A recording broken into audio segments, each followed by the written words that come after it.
Thursday afternoon to you. It's 4 o'clock in time for Sports4CLE. Thanks for joining us. Hope you're having a good afternoon. Browns General Manager Andrew Berry just finished up talking to the media.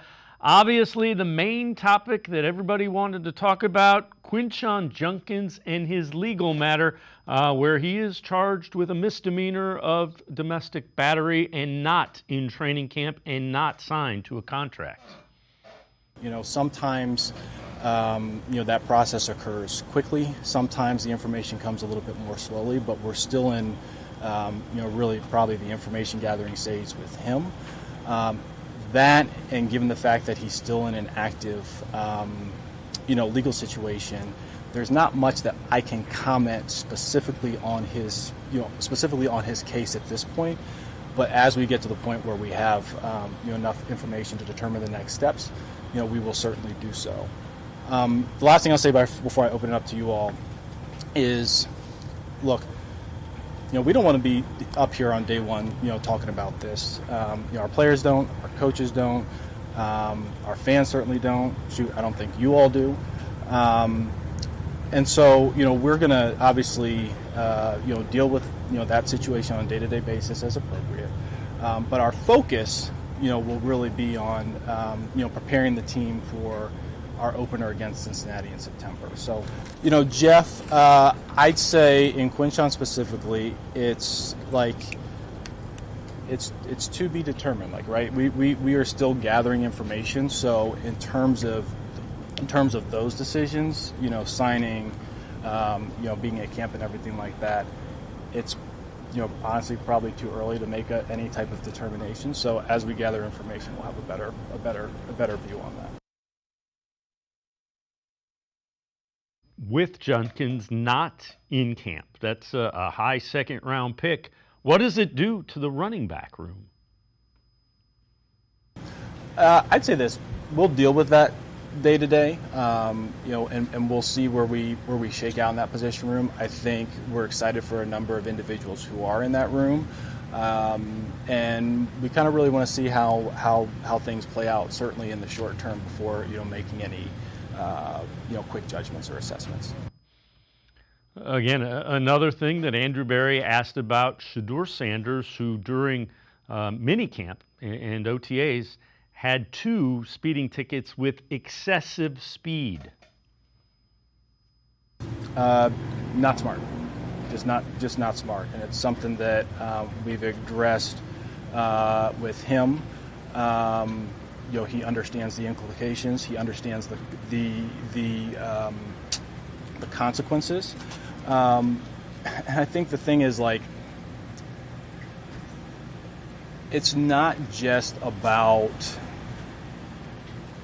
yourself, right? It's not just about, having a joyride. It's not just about, driving a car really fast, but it's about the fact that you can endanger other people.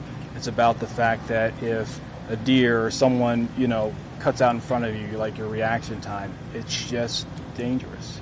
And it's not something that we want our guys to be doing. It's not something that they should be doing. And the number one reason is because we don't want some type of catastrophic accident. Right, we saw that, 2 years ago in, Dallas or Houston with a player. And in that incident, everybody was lucky to walk away. And we don't want that occurring with anyone in our organization. Also asked, the question everybody wants to know, is it possible that the Browns could potentially keep all 4 of those quarterbacks on the roster come regular season? I do. Is that, in light of the asset that a quarterback is, or having 69 with the practice squad, you can kind of hide? I'd say this is we've largely looked at the last 5 spots for roster as more developmental spots, and that can come from any position.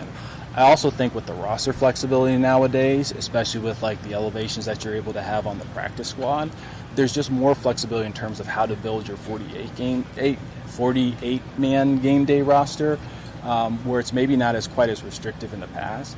Now, that being said, when roster rules were more, let's say, draconian, there have been teams that have carried 4. So if there are 4 that are 53-man worthy, and we think it makes the most sense for us to keep, then we will.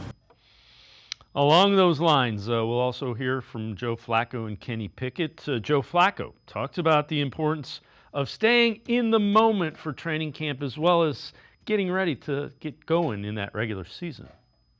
It's always a battle, man. It's always a battle. It's always one of those things I think you learn a little bit about. We were having this conversation yesterday in the locker room with a few guys, like just because guys are looking for advice, and I'm not a great giver of advice, but staying in the moment is very important, and you do realize that as you mature and like you realize the moments, man, like that. Why was I in the zone there? And I still don't know if I have the answer, like the perfect answer as to how to stay in the moment. I know staying in the moment is super important, but like the how to actually do that is the grind of it all. And I think the biggest thing to do is just keep your head down, go in that meeting and attack that meeting. Just like remind yourself of being present and really divvying it up and doing one thing at a time. So Kenny Pickett, the other veteran quarterback, talked about what practicing against a defense like the Browns does for him and the offense as a whole. Yeah, you just have to operate fast. You have to know where your answers are. If you're in a play where they're bringing pressure, know where to get the ball out.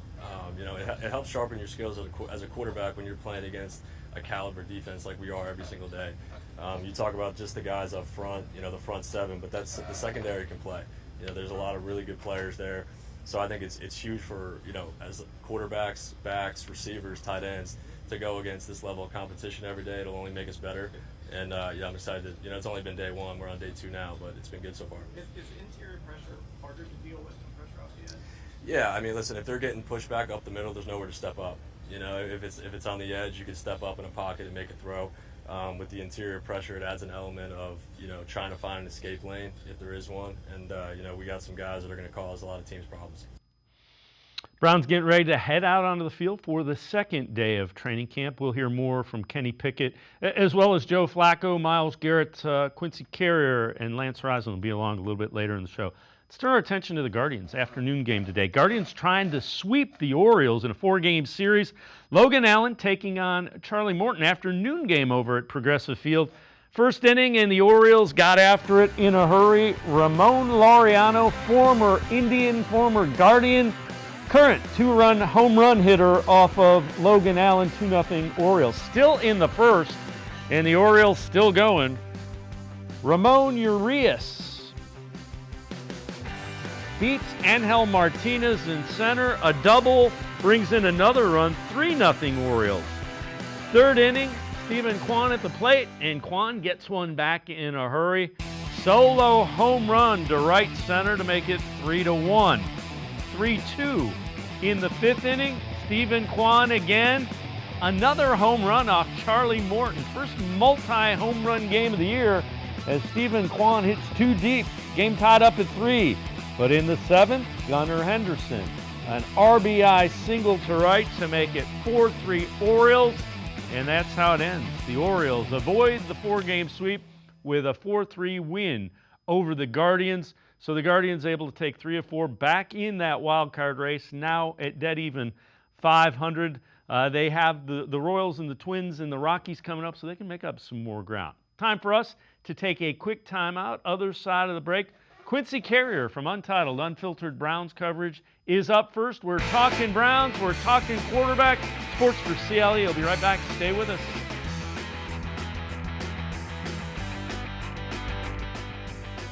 You got so much to do, it's got you feeling blue. Put a little play in your day, 'cause it's fun all over the state. So come on, great games wait for you and me, the Ohio Lottery. Put a little play in your day, put a little play in your day.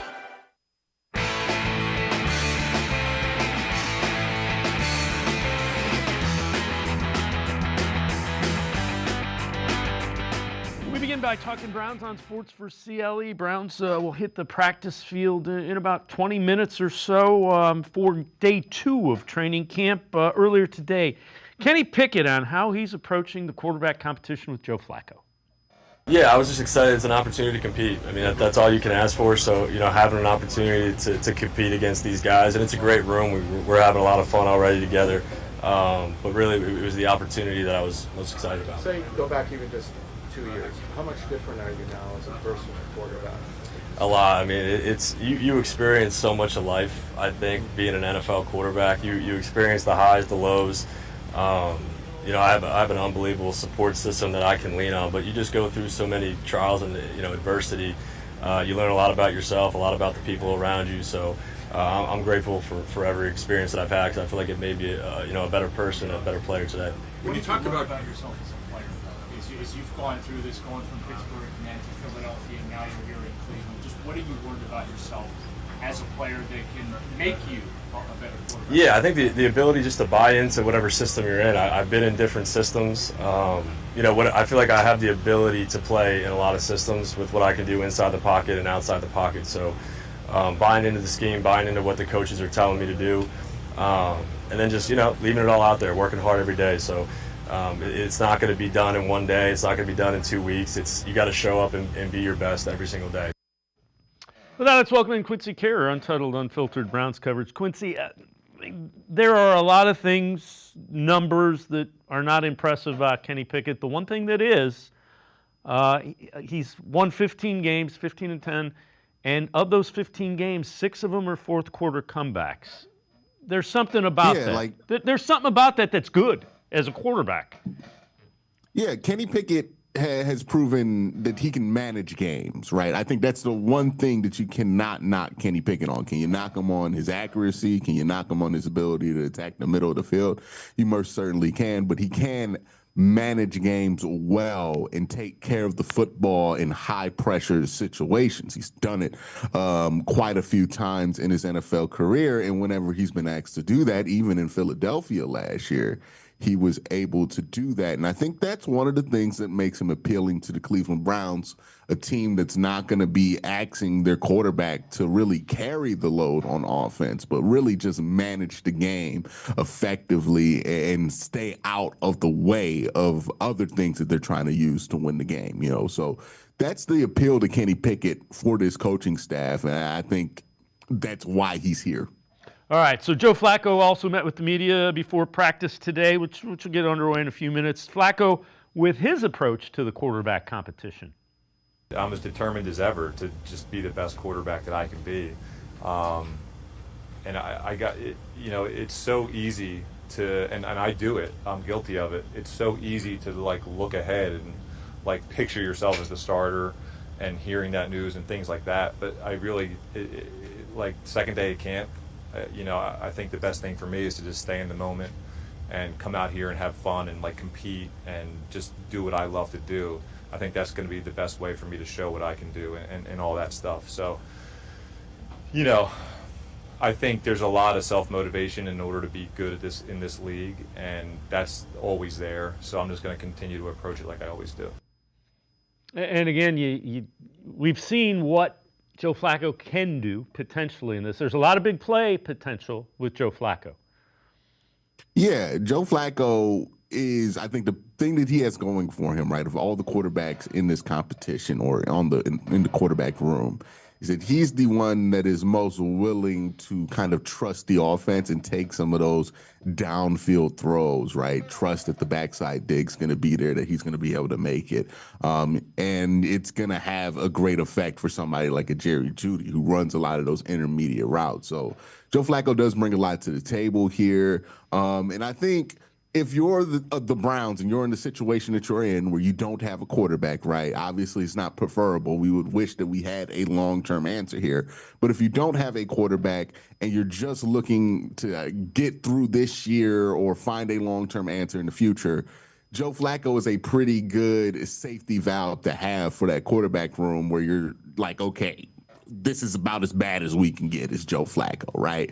Or this is what the worst should be. And if that is the case for the Browns, the worst quarterback play that they get is out of Joe Flacco, then they'll be a pretty good team. So Kenny Pickett, talking about his fit in Kevin Stefanski's offense and just kind of the opportunity that exists. You have to attack the day and want to be the best player that you want to be. So I think as long as you keep that mindset, whatever the outside perception is of your situation, as a player, that doesn't really, hinder my, ability to go out there and play at the level that I know that I can play at. What do you like about the system that really helps you, the way you play quarterback, the way it's set up? Yeah, I think it's very versatile. I think we do a lot of different things, whether it's under center in the gun, the play action game, the drop back game, some movement things where I can get out on the edge.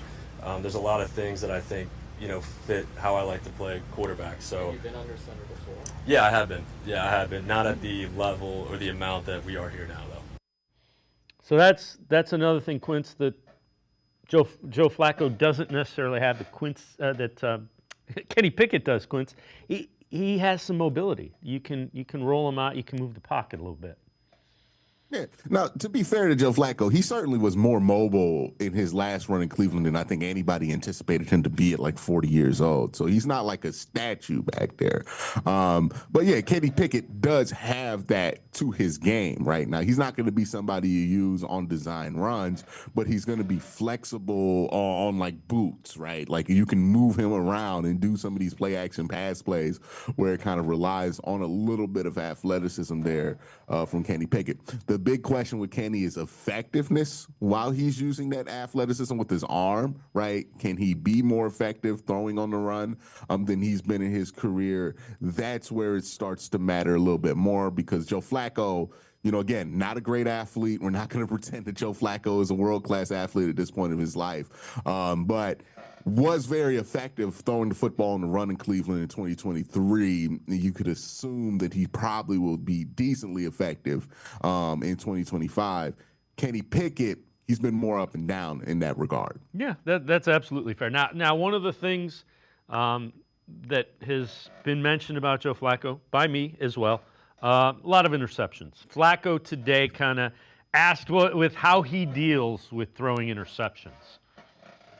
You don't want to throw them. You want to be aggressive and you want to be smart. I have thrown some picks recently, I feel like, but I do still pride myself on not and making good decisions. And having said that, that they're going to happen at some point.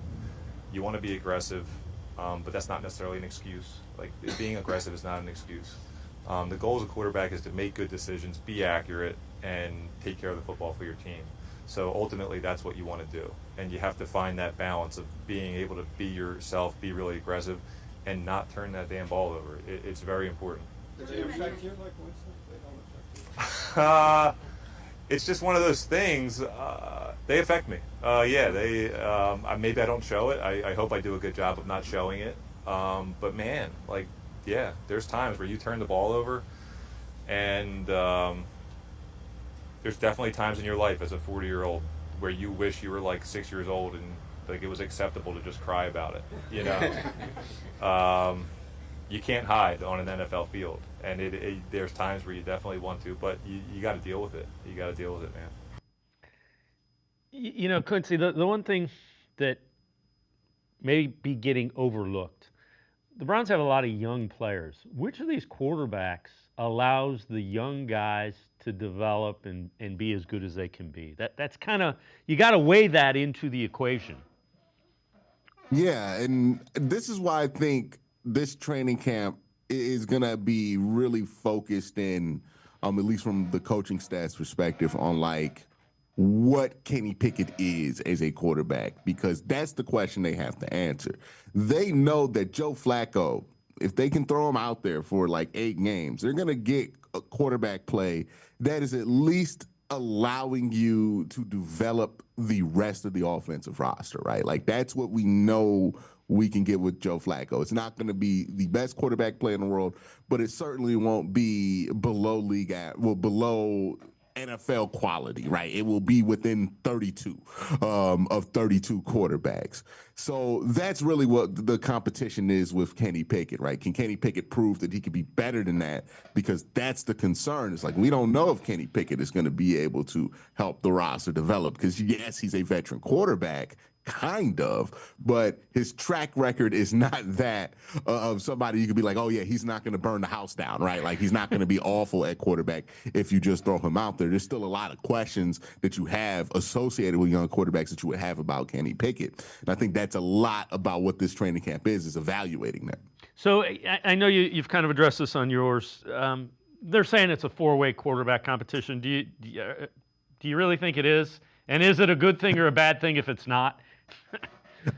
I guess it's like the way you could describe it as a four-way competition is if somebody blows their mind, they're not going to close the door on that guy, right? Like if Shador gets out there and looks like prime Peyton Manning, okay, they'll play Shador. They're not going to be married to any of these other guys that they have on the roster. The same is true with like Dylan Gabriel if he looks like Drew Brees.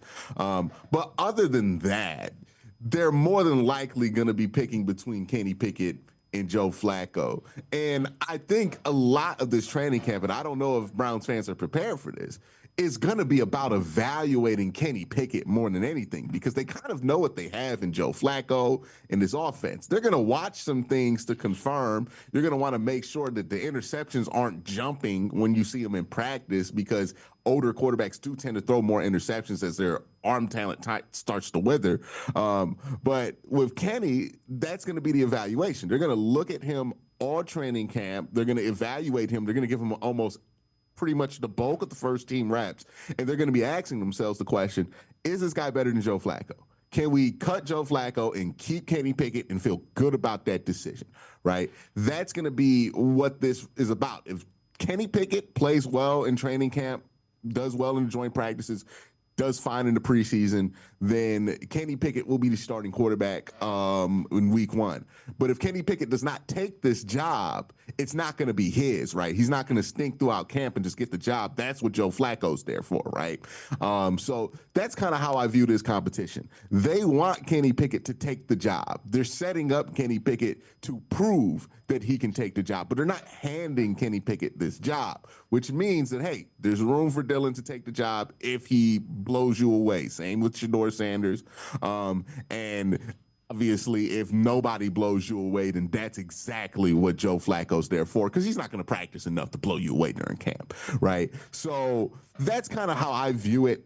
I think this is a lot about Kenny Pickett. And I know some Browns fans don't want to hear that, including part of myself, because I'm not the biggest fan of Kenny Pickett. But that's kind of just like, it's obvious to me what they're setting up right now is, hey, we're evaluating Kenny Pickett, and then we'll figure out what we have in these younger guys as the season goes on if Kenny is not going to give us quality quarterback play. Quincy Carrier and I are going to step aside, take a quick time out. Other side of the break, we'll talk a little bit about the defense. We'll hear from Myles Garrett, Sports4CLE. Be right back. Stay with us.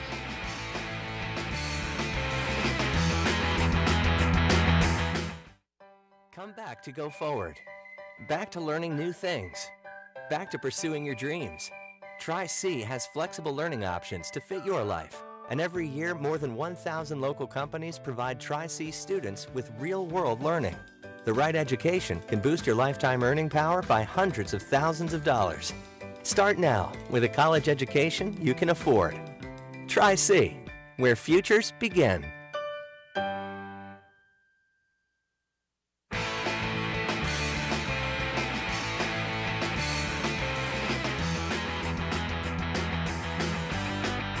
We continue talking Browns with Quincy Carrier from Untitled Unfiltered Browns coverage. Myles Garrett met with media yesterday, talked about how he's approaching things to make sure a repeat performance of last year's disappointing season doesn't happen again. Don't take things for granted. It's never going to be easy. No matter in what position you play, what your record is, what your record was.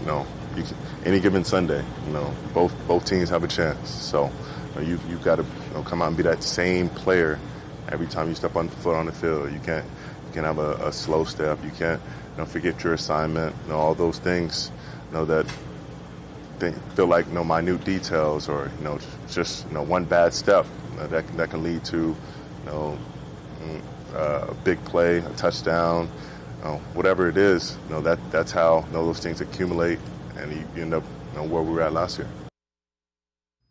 So, Quincy, I guess the question is Jim Schwartz building a championship defense?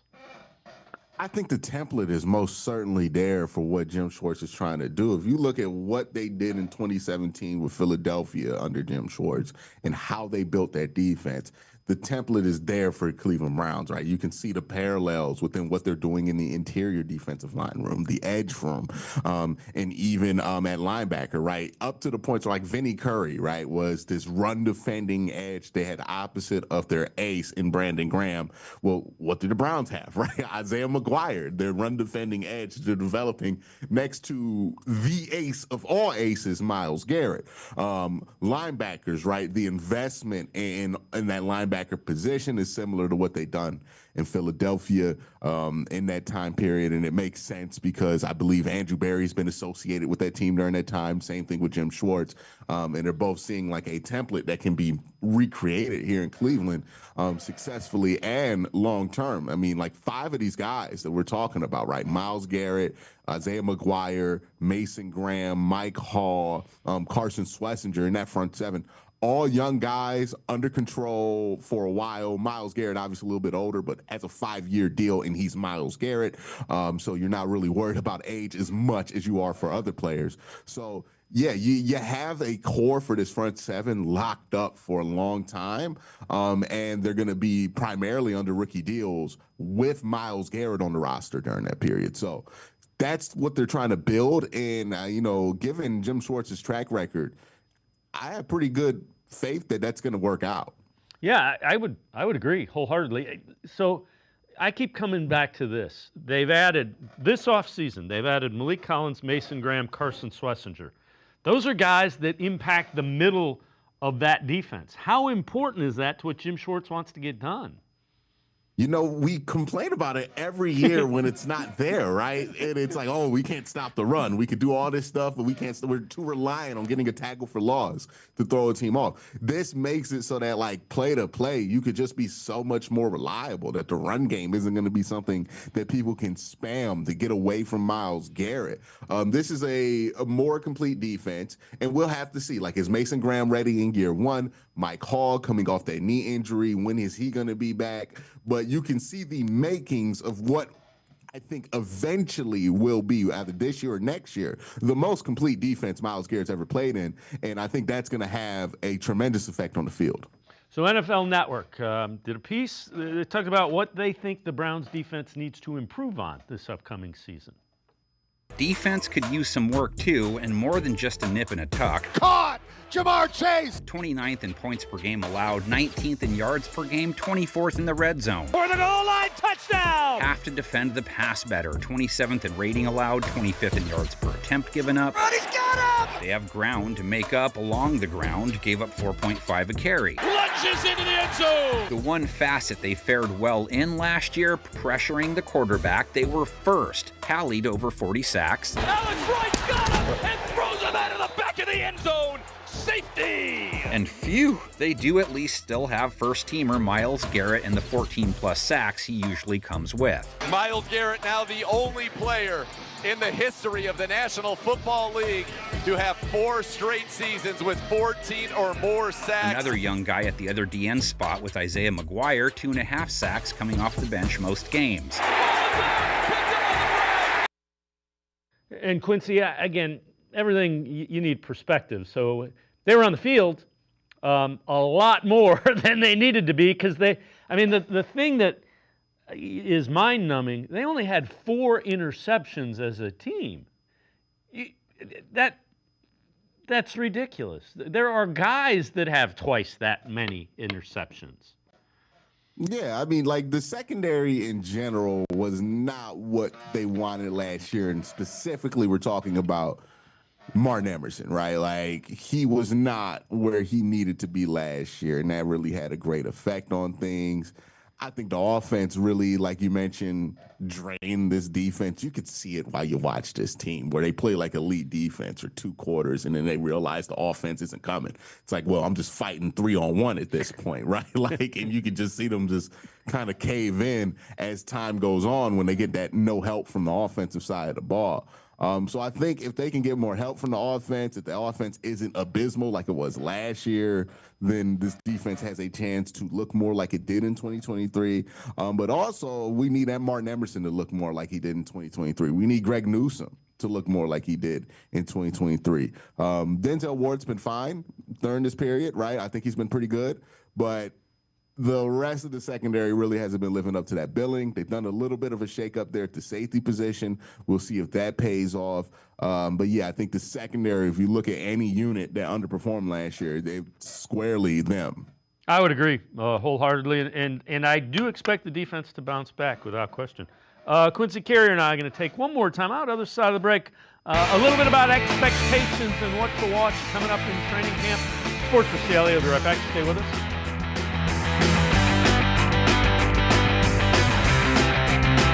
You got so much to do, it's got you feeling blue. Put a little play in your day, 'cause it's fun all over the state. So come on, great games wait for you and me, the Ohio Lottery.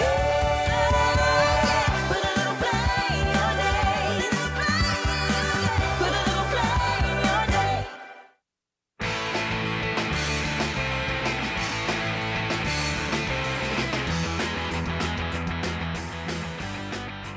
We continue talking Browns with Quincy Carrier from Untitled Unfiltered Browns. Kyle Long, Mike Renner from CBS Sports Pushing the Pile, talking about Harold Fannin Jr. and the Browns tight ends. I think he went to an awesome situation because I always saw Fannin the way the Ravens use Isaiah Likely. I think he is the type of tight end that bridges the gap between tight end and slot receiver, that he can block on the move. He's not a true inline guy. If you're a one tight end offense who needs him to block a defensive end, it's just like a sprint rollout type protection. So he could do like Kelsey type blocking. Yes, he is fantastic at that. You know, coming across split zone, he comes across formation, chops a defensive end, you're golden. He can do that. But if you ignore him, you know, as your second tight end in an offense, you know, a lot of times, you know, when you're in 12 personnel, play action passes, things of that nature that, you know, it's confusing when a guy is leaking out from, you know, a double wide position. When two guys are leaking out, it can lead to some assignment confusion. And he's a guy that can take advantage of those mismatches, take advantage of if he gets leverage mismatches. And he goes to a place where they're going to use a ton of two tight ends. Like that's been their bread and butter in Cleveland, is a lot of 12 personnel. So I'm very excited to see, obviously, you know, a good year is still probably like 500-600 yards for him. But I think that's well within reach given what we saw on tape from him. The other thing, Quincy, is both Kenny Pickett and Joe Flacco, I would expect to lean on those tight ends. Yeah. I think the big thing for Harold Fannin, right, because we know he can receive, we know he can catch after the run. I mean, run after the catch. But I think it's going to be a question of like, okay, how valuable is he in that 12 personnel package, right? The Browns going to run a lot of gap schemes. They're going to run a lot of counter, which means they're going to ask Harold Fannin to be a wrap blocker, right? A wrap player for them every once in a while, which means he's going to come across the formation, wrap around, and try to kind of be a lead blocker for this team in certain run plays. If he can do that successfully on top of what he can do as a receiver, that opens up a ton of flexibility because the Browns at their best, right? When you look at 2021, their year where they had the best run performance, they ran I think 50% gap run versus zone. They were like 50-30 gap versus zone. So they're going to run more gap schemes now, which means that that's going to be a lot more predictable out of 11 personnel, which way the ball's going, because the tight end's going to be a huge tell. If they can run those schemes out of 12, that's going to make them less predictable, and it provides a lot of opportunity for them to fake him as a wrap block and then kind of sneak him underneath in a play action, get him underneath, get the ball to his hands. If he can successfully block on the move like we saw him do at Bowling Green, albeit in the MAC, which is different than the NFL, right? But if we see that during the preseason, right, like, you know, we can get excited about Harold Fannin receptions. But if we're watching the preseason and we're seeing Harold Fannin get out in front and block successfully on counter plays or split zone, like they said, that's when you should really get excited, because that's when that's how you know he's going to be used a lot, is if he can do that successfully. So let me ask you this, and I know you've addressed it on your show. Browns underrated? Yes, no? What do you think? It depends on who you ask, because like I hear people talk about this team like they're going to be a 2-3 win team. I don't really see that, right? Like I think this is going to be kind of in that middle of the pack. They could win 7 games. They could win 10 games. It wouldn't surprise me either way. It's going to be greatly dependent on how often the ball bounces their way. I think the Browns are going to play in a lot of close games this year. Field goal kicking is going to play a huge factor in what that win-loss record is going to look like. And, you know, can Kenny Pickett replicate those fourth quarter comebacks if he ends up being the starting quarterback for the team? If we're able to play good on those margins, then I think we'll be better than a lot of people think. But I think our floor is not really as low as a lot of people think. Like it took for the Browns to be a 3-win team last year for them to have, according to success rate, 46 and 47th ranked quarterback play in Deshaun Watson and Dorian Thompson-Robinson for most of the year. When the Browns got 29th ranked quarterback play, they beat the Baltimore Ravens and the Pittsburgh Steelers, 2 teams that made the playoffs, right? They even beat Baltimore in Baltimore, which I don't think a lot of teams did last year. So the idea that like this team's not talented, that they're not good, that they're just trash. They're not starting Brian Booty Calhoun, right? Like they were in 2017. It's not a bad football team. They just don't have quarterback figured out. And if they get decent enough play from quarterback, then they're going to be much better than most people think. Because again, what 3-win team beats 2 playoff teams last year, right? Just because they got better quarterback play than what they were getting, which was just god awful for most of the year. So if they're better than that, then they'll win more games. I find it very hard to believe they're going to replicate a 3-win season with this team, given that it was hard for them to only win 3 games last year. And the quarterback play had to be uniquely awful for them to do that, right? So yeah, I think they'll be like at worst a 6-win team, probably 7 to 10. But if you are one of those folks who are like, oh, it's going to be a 4-win team or a 3-win team, I don't think that they're that bereft of talent. I've lived through Browns teams that were that bereft of talent. You know, we're talking about Willie McGinnis being our best player on defense at 41 years old or whatever he was, right? Like those are teams where you're like, yeah, that's a 4-12 team right there. This team has Myles Garrett and Denzel Ward. Like different world of like disappointing for sure, but it's not the same bad as what I think most people are assuming. We as Browns fans know 3-win teams. This isn't a 3-win team. It's just not. I mean, we are experts. We know 4-12 football. Right. We've seen it. I'm with you. All right. Who are some guys that need to have, other than the quarterback? We need better quarterback play, but if they're going to be competitive, who are some guys that need to have bounce back or rookies that need to step up? I think Martin Emerson is huge in this, right? I think Martin Emerson needs to be a lot better this year for the Browns to be able to reach their potential. We know the questions about quarterback play, but we also need to know if somebody's going to emerge in that running back room. This is the first year since 2018 that we're looking at that running back room and we're saying to ourselves, I don't know who is going to be the premier running back by the end of the season. A lot of us hope it's going to be Quinshon Judkins, but we don't know what that situation is going to turn into. Is it going to be Jerome Ford, Dylan Sampson? Too many questions at running back. You really need somebody to kind of show themselves as somebody who can handle 10, 15 carries down the stretch. And right now, we have hopes, but we don't have answers there at running back. And Cedric Tillman, right? Like what we saw out of Cedric after the Amari Cooper trade was pretty exceptional, right? He was on track for 1,000 yards. If you look at his per 17 games, those 5 games that he played, the question is he going to be able to replicate that success in 2024? Or was that just a hot streak from him, right? Did he make that leap as a wide receiver? There's a lot of hope that he did. This team has 2 1,000-yard wide receivers. All of a sudden, we go from a bleak picture of wide receiver to thinking, oh, we're pretty good. Right? Like all of a sudden, right? We're not even worried about Deontay Johnson at that point. So that's really the hinge players, right? The ones that you don't really know what you're going to get out of them, that can have a great effect on how this season goes, especially for a team that, again, I think they're going to play a lot of close games, which means I think a lot of this stuff that could swing your record is going to be on the margins by the end of the year.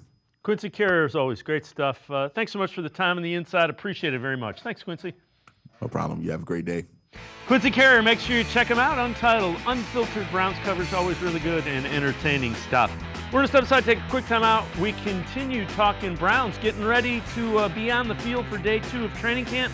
Lance Reisland from the Plain Dealer, cleveland.com. Film breakdown, video analysis, what he saw in day 1. Sports4CLE, we'll be right back. Stay with us. Come back to go forward. Back to learning new things. Back to pursuing your dreams. Tri-C has flexible learning options to fit your life. And every year, more than 1,000 local companies provide Tri-C students with real-world learning. The right education can boost your lifetime earning power by hundreds of thousands of dollars.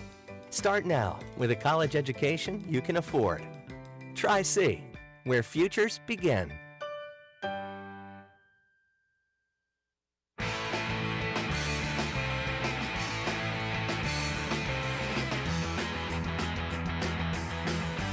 We continue talking Browns on Sports4CLE. Day 2 of training camp as the Browns ramp up to get into pads. Just took the field a few minutes ago. So let's take a look back at what happened day 1 in training camp. Let's welcome in Lance Reisland from the Plain Dealer, cleveland.com. Video analysis of what you saw. And Lance, we're going to start with something you and I have talked about all offseason long. The offensive line. What did you see, when you finally see them in camp? Well, the first thing everybody talks about obviously is the quarterbacks, but, I took some video yesterday obviously of these guys, and the thing that sticks out, they're just in pads, and it was just an hour workout, but there's a difference between what Bloomgren's doing and what was done last year, and the big thing is he's a Callahan disciple. So what you saw, first of all, is the fitness level of all these guys. Batonio looks like a rookie again, out there having fun. DeJuan Jones looks in great shape. Posick, Teller, all these guys look in great shape. And what you see that I really like is that they're back to the explanation of why they're doing things. So when you look at these drills right here, you think they're just getting off and working their zone steps. But Bloomgren is talking to them about fronts and linebackers and where people will be. And that's the why that we always talk about. So more than the quarterbacks, this offensive line really impressed me with their physical fitness first, but Bloomgren especially with his why they're doing things and why they step with this foot and why their hands should be here and where their hips need to be and where in all those things in coordination. Just super impressive. This is where I spend the first 20 minutes of practice each day. Again, Callahan was one of my favorite coaches ever to watch, and I look forward to seeing Bloomgren go, especially as they get the pads in. You'll see DeJuan Jones. DeJuan Jones is in great shape, and I look forward to him to having a big year. Yeah, and we talked about it. The line kind of wanted to get back to this style of running, and you and I both know, if you have a motivated offensive line that likes what they're doing, you're going to have a pretty good chance of being successful. Well, the thing that you see that, I always say, and it's there's no, on a football staff, if you're a head coach, there's 2 positions that are the most important positions on your staff, and it's not even close to me. It's your strength coach and it's your offensive line coach. And Bloomgren's a guy that has great energy. Now, everybody has different style of coaches, but Bloomgren's the kind of guy that I like, and it's the kind of guy that I would want coaching my offensive line. He's highly energetic. He's highly detailed. He's in these guys' face. He's very positive. He's relentless, right? He's sweating. He looks like he's having a great time. He reminds you of an O-line guy, right? He's just a guy who likes what he does. He's constantly pushing these guys. Get up on the line of scrimmage. Get down in your stance. Finish the drill. Talking to them. Communicating with them. There's never a minute off. These guys are going to be highly tuned this year into what Kevin Stefanski wants. If you go back, Bloomgren's a Callahan disciple from the Jets. Guy I love watching. I can't wait to... as practice gets started today, I'll get out there and I can't wait to watch it. All right, so another guy that's going to be hugely important, especially with Quinshon Judkins not signed, likely looking at a suspension for his legal issues. Dylan Sampson, take us through what you saw and what we're going to see here with Dylan Sampson. Well, first of all, you're going to see 21 personnel. You're going to see 2 backs in the game, and this is what Harold Fannon's going to have to do because it'll make 12 personnel work. But what I saw in Sampson, just one of the examples of this is just a zone concept, outside zone concept. They're going to insert a fullback to block that force player. I was very impressed with Sampson. As I've talked about before, a lot of people think he's just a home run hitter. Sampson, even though he's not as big as Junkins, he's very thick lower body. He runs his zone scheme very well. And the reason he runs his zone scheme very well is not because he's downhill like Junkins, who runs it very well, but he's patient. He's very offensive line friendly. He knows where the offensive linemen are going to be. He also understands what the defensive responsibilities are going to be and helps set his linemen up for success. So you're going to see here, he presses the hole and then he cuts back. And as he cuts back, it gives those linemen great angles for the blocking. Then the thing that I've been very impressed with him, besides his size and lower body thickness, is great burst. So he's patient, and it explodes. I think Dylan Sampson is going to shock a lot of people with his ability to get upfield. Very high in Pierre Strong.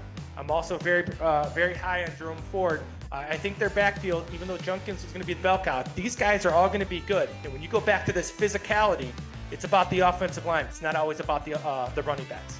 So they're lining up. Fannin is kind of the fullback in that formation. Did you mention? He had done some. This is not him on this particular play, but this is what they're going to do when they get that 12 personnel. So technically, he's a fullback. So that's like 21 personnel, right? 2 backs, 1 tight end with Njoku at the tight end. Then they can go where they split him out. So Fannin's ability in this offense that makes him so important is ability to get in all these other personnel groups without changing out of 12 personnel. So they can be in 10 personnel with Njoku and him splitting out, but it's really 12 personnel. So again, Kevin Stefanski can dictate what he calls based on what the defense runs in the game. But Fannin's ability to block at the fullback, I think, is very important because it gives him that power run game with the fullback. Now they have some other guys that can do that, but it's very important that Fannin's able to do this from the fullback position. It opens up a lot of things in that 21 personnel. It also creates that identity with a fullback that we're going to come right downhill at you and hit you in the face, which I think is so important in this scheme. So Fannin more of an H-back, if you will, where you can kind of move him around and create the matchups that you're talking about. That's exactly right, and that flexibility also with Njoku, right? So Njoku, he can line up at fullback as well, but Njoku is flexible at the receiver position. He can play inside or out. Fannin's even more flexible. If he can play that fullback position, then you don't ever have to leave. What the Browns want to do, you don't ever have to leave 12 personnel because those guys are so talented. So if Tillman can play, now you have Tillman, you have Judy, you have Fannin, you have Njoku, you have Sampson, you have Ford, you have Junkins if he's available, you have Pierre Strong. They ran a fly sweep with him yesterday. So once again, this comes down to the offensive line, but Fannin's ability to play so many positions is really crucial to create matchups in their favor, being that they're not super talented, especially with depth. One of the guys that's going to have a big year is Jerry Jeudy. What did you see from him, and what are we going to see in these clips? Well, Jerry Judy's making all kinds of catches, but when I watch Jerry Jeudy, I get really up close. I try to get up close and kind of see these guys' mannerisms, right? So the first thing you see was Jeudy running a route. Then you see Luke Floria. So here's Jeudy pushing vertical before he breaks that stem on the slant route, kind of a bang eight concept. Then you see Floria out of the bunch. And the reason I have this route yesterday is Floria is a guy who consistently gets open. And we know Judy's a guy that's going to be really good. And we know Tillman, hopefully, is a guy that's going to be very good. But Luke Floria is not a feel-good story. And Luke Floria is a guy that gives these guys a slot receiver they have not had. And I wrote an article comparing him to Julian Edelman. And I'm not saying he's at the talent yet. But when you look at when Julian Edelman came out of Kent State and he was a quarterback and the things he had to do as a late-round pick, this Floria kid does a lot of things really well. The fact that he's from Mentor, great. But that has nothing to do with why I think he can make this team. This is a talented kid who does a lot of things in the slot, and that slot receiver is so important to a quarterback. Easy throws, short throws, move the sticks. You and I talked about easy yards for years now. This is the guy that can really help this offense, and I think he has a real chance to make this football team. Yeah, and you mentioned Edelman. Edelman is a guy that played on special teams the first couple years and then kind of evolved. So it's not he has that skill set athletically. If he can contribute on special, they're going to be looking for reasons to keep him. If he can find a role on special teams, which I believe he can, he has a chance to stick. Oh, there's no question. If he can be a gunner on that punt team, because they have to win on special teams, if he can help on kick return, punt return, at least be in the mix. Again, they don't have receivers. Not only are they not deep at receivers, but they're especially not deep with sudden twitchy guys in the slot. They have Carter, but they also want Carter. They've had issues with their kick return.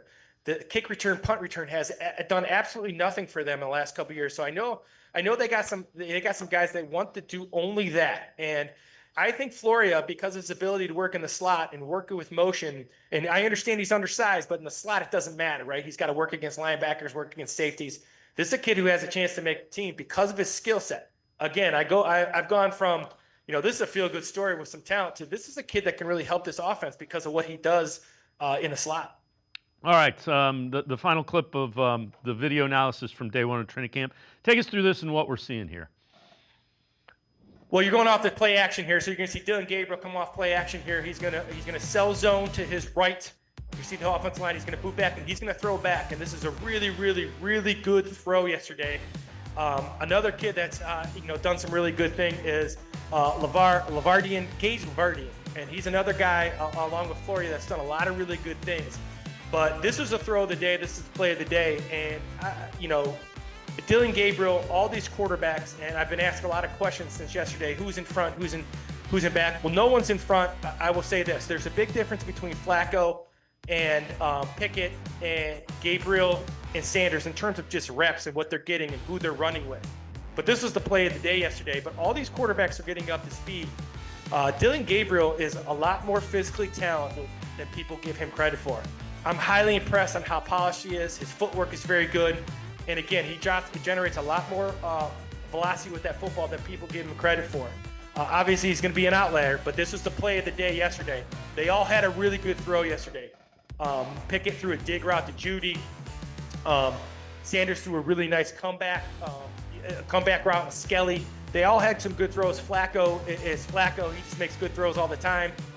Obviously, this is going to be a competition that goes deep into the season, deep into camp. But this was the play of the day yesterday. Long 11 on 11s, long throw with live pressure. Pretty good throw. Yeah, and people want to talk about Sampson's height. If he can see downfield like that, that's what Kevin Stefanski means when he says he didn't see his height showing up on the field. Well, when you move the pocket, when you do different things, when you get rid of the ball quickly, when your footwork's really, really good. If you look at Drew Brees, an example of a guy who's 5'10", 6, how do you overcome those things? Well, you overcome those things by having really good footwork, throwing the ball on time. The coordinator's got to move the pocket, which he does here, and create those lanes for a guy who understands. And when you watch him, he's highly polished in his fundamentals and what he does. And again, I think all four of these guys are getting up to speed. Obviously, Flacco's there already. These guys are getting up to speed on what they're trying to do offensively. And then when these live bullets start flying around, they'll be ready to go, and then the cream will rise to the top. But Gabriel's a guy that height, I have not seen height be an issue yet, but we haven't gotten into a live action. Yep. So regardless of where any of these guys are, it means something when live action happens. Lance Reisland from the Plain Dealer and cleveland.com and I are going to step aside, take one more time out. On the side of the break, we will talk more about Browns training camp, what to expect moving forward. Sports for CLE. I'll be right back. Stay with us.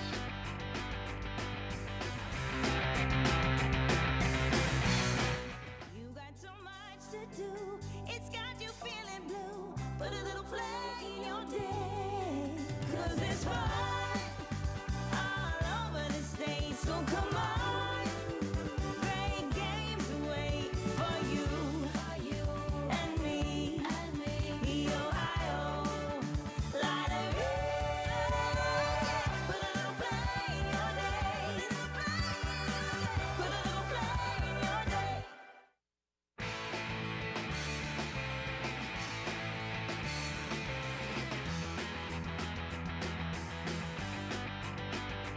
Sports for CLE continues as the Browns on the field for day 2 of training camp. Let's listen in to Kevin Stefanski talking to his team to deliver an important message about this camp. It's hot out here. Guess what? It's going to be hot tomorrow, okay? Get used to it. Get used to practicing hard because there's no other way to callous up your body. There's no other way to callous up your mind. Team on 3. 1, 2, 3. Go, go, go, go, go. Guys, we got him. Let it go. Let it go.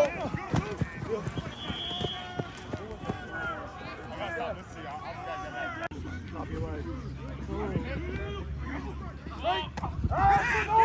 That'll be great. Hey.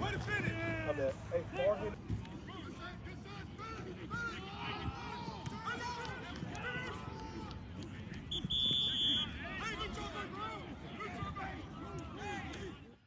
So, Lance, a look at the quarterbacks. We showed you, Dylan Gabriel, so that was Sanders and Pickett, and we got to look at them.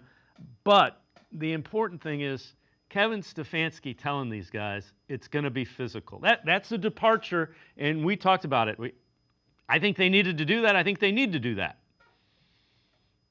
Well, obviously, I saw it during minicamp, OTAs and mandatory minicamp, and I saw it yesterday. And it's obviously until the pads go on, we won't know until the pads go on.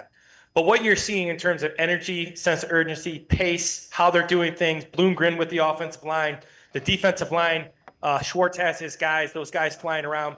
It'll tell me when they get to camp within the drills, right? You can't say you're going to be calloused. You actually have to callous yourself. And what I mean by that is, what kind of drills are they running? What kind of do they go live? Do they thud each other? Are they going to the ground?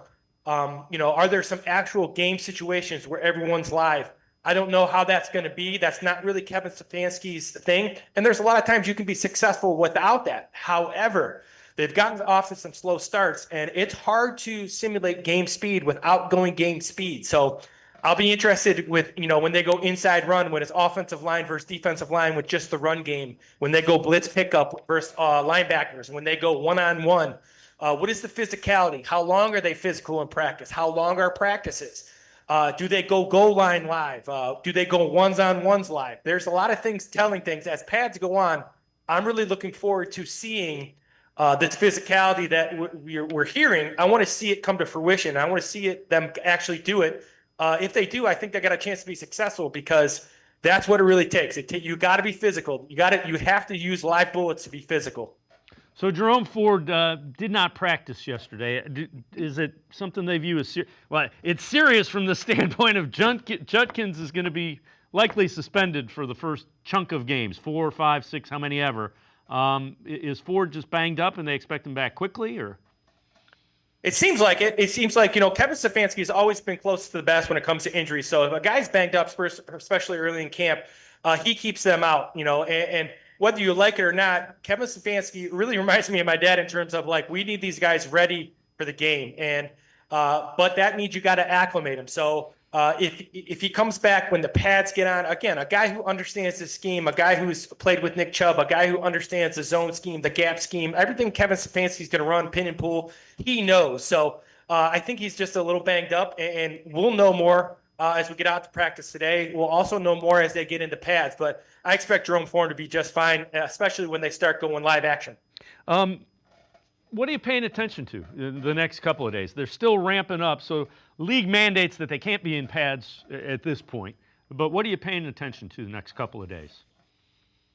Well, I like to split up practice. So I start every day when I go out to practice. I start every day watching the offensive line and warm-ups. And then I kind of go from offense to defense to position groups. So today I'll go out to the offensive line.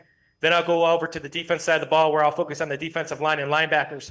And what I'm looking for more than anything else is I'm just looking for tempo, pace, organization, sense of purpose, in and out of drills, sense of energy, right? Sense of passion, sense of, I've heard a lot, this is a lost year and we got to get a new quarterback. And that's fine for all of us to say, but you don't want to see that as a coach, and you don't want to hear that as a coach or as a player. So do they have that sense of urgency in and out of drills? Are they competing with each other? Do they understand their roles? How's everybody's footwork? How's everybody's fundamentals and techniques? And just the idea, do they like being out there? Obviously, yesterday was short, today will be short, and then they'll kind of get, as they get ramped up into it. But for me, just that physicality within drills, with or without pads, the sense of urgency with the offensive line. Are they sticking with I saw a lot of zone run yesterday. Are they going to get into the gap schemes? What are they doing defensively? Are they rotating those defensive linemen in? Things like that. Just the idea of who's in, who's out. But more than that, just the identity. Do they want to be a physical football team? And if that's the case, are they practicing that way? We've talked about it. The defense has to rebound and be like they were a couple years ago where they're top 10, top 5, whatever. One of the better defenses. What are the keys for this defense with the personnel they have to get back to that level? Well, they have two elite groups, right, of the three, right? The defensive line and the secondary is really, really elite. So a couple of things got to happen with an offense. It's not quite where it needs to be yet, right? You got to play great special teams. Make sure you win that every week. That's a winnable thing. The defensively, you got to win. So you win defense, you win special teams, you got a chance to win games. The defense to be successful starts with that defensive line. They're 8 to 10 deep. They have to create tremendous pressure, both in the pass and run game. They got to win on first down, so you get to second and third and long. Then on second and third and long, they have to make sure they're pass rushing to create havoc in the backfield, and that secondary has to cover at an elite level in man coverage so those linebackers can free up and make tackles as well. So it comes down to that defensive line has to help the linebackers, which going into the season, the linebacker is the question group, right? Who's going to step up and be the leader of that group health-wise, Baker and Schlesinger and Hicks and all those guys. If they can tackle, and once again, that front seven, can they create second, third, and long? Second, third, and long, they're going to be pretty good because they have a bunch of guys who can rush the passer. I think they're much better with Collins and Graham inside, especially with pass rush, than they've been in the last 3 or 4 years. This is the best defensive line group that Schwartz has had. Can they create pressure? Can they stop the run? And on second, third, and long, can they create some turnovers? And we got this Hickman, can Kazee, can any of these guys that they brought in, can they create some turnovers from that one safety look? Can they create turnovers, create short fields, stop the run? But they have to do all those things really, really well to help this offense, which is going to get off to a slow start. Let's just be honest. There's not a bunch of talent, and they're getting back to what they used to do. It's going to take a little bit of time. Lance Reisland, as always, great stuff. Appreciate the time and the insight. Thanks very much, Lance. As always, thanks for having me. Lance Reisland, make sure you check him out. Always really good film breakdown, video analysis for cleveland.com, as well as the Plain Dealer. That's going to do it for this edition of Sports for CLE. We will see you back here tomorrow at 4 o'clock. Have a great night, everybody. See you tomorrow at 4 on Sports for CLE.